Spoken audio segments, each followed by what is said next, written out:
Good evening, everyone. My name is Li Lian, the Workers' Party candidate for Punggol East SMC. Thank you for coming tonight. I'm very heartened to see so many of you here today on the first night of our rallies. How time flies. I remember standing here in 2011. There have been many firsts in the last 4 years for me. In 2011, I contested an election for the first time under the Workers' Party. In 2013, I contested in my first by-election, and I became an MP for the first time. Thank you to the voters of Punggol East for giving me the mandate to represent them in Parliament. Thank you. I made my maiden speech in Parliament, voted on bills, debated the budget, all for the first time. I also had my first child. And now, I am standing for elections for the third time in 4 years. Wow! It has been quite an experience, but I'm very glad to be back here again.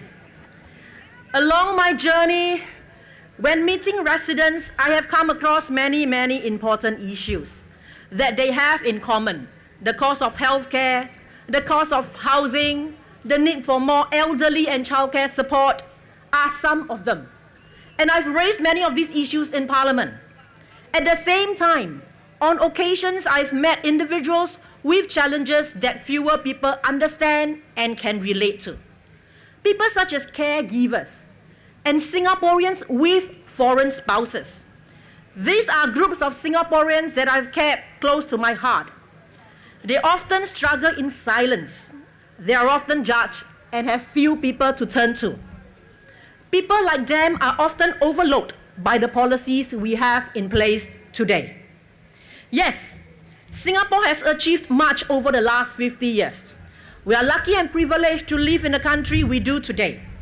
But with this good life, one thing is missing: empathy.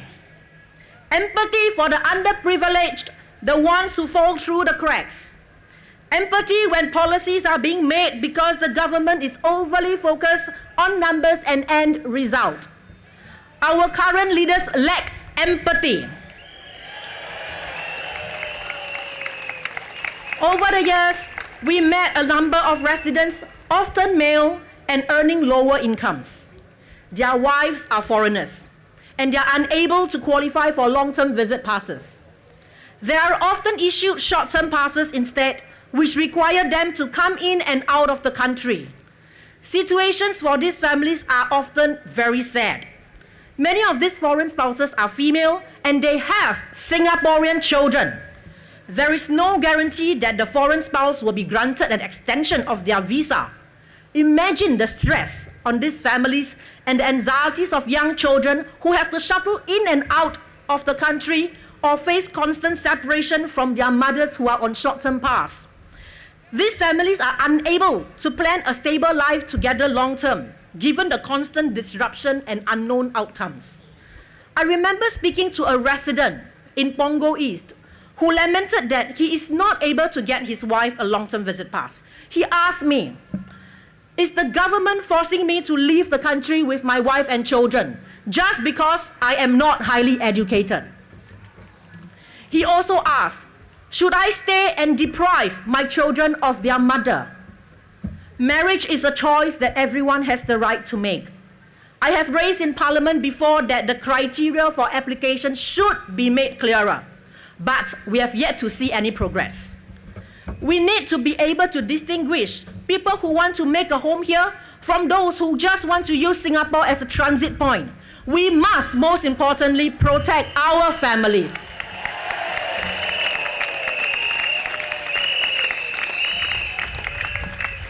Another group of Singaporeans that are often forgotten are our caregivers.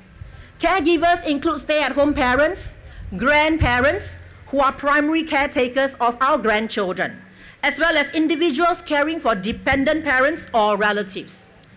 Being a caregiver is a full-time job. There are physical and emotional challenges as well as financial ones. Many caregivers are unable to work due to their responsibilities. Almost half of around 200,000 of them in Singapore are unemployed today. The government today offers tax relief in the form of parent relief, handicap dependent relief, and grandparents caregiver relief. But these reliefs are regressive in nature. People with lower incomes benefit less from tax relief. This does not make sense as the lower income caregivers are most in need of financial support. And with many of them not working, tax relief is no relief to them at all.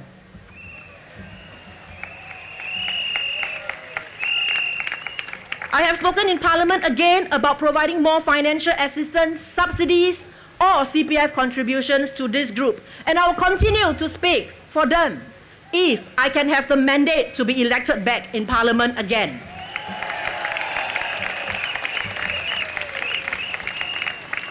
Ladies and gentlemen, as a society, we have the responsibility to look out for the vulnerable among us. And it is the responsibility of the government to make decisions with empathy so that the vulnerable are protected, especially when families are involved. Fellow Singaporeans, I am standing here today because I believe in representing you. I believe in a compassionate society and in empowering your future by speaking up for you in Parliament. I believe in speaking up for fellow Singaporeans who, today, may not feel empowered to stand up and ask for support. I believe in a better Singapore that looks out for all Singaporeans. This can only be achieved if there are more voices in Parliament.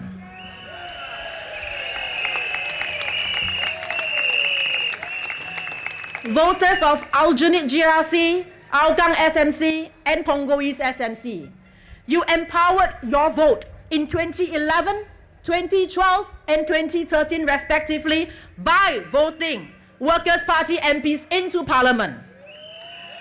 I am sure you have noticed changes that have been made by the PAP. Is this because they have become more empathetic over the years to your concerns and needs? Or have they woken up because of the power of your vote? Do we want a more empathetic Singapore? Do you want more leaders who will empathize with you and speak up for you when things are not going right? If the answer is yes, then empower your future, our future, and the future of Singapore.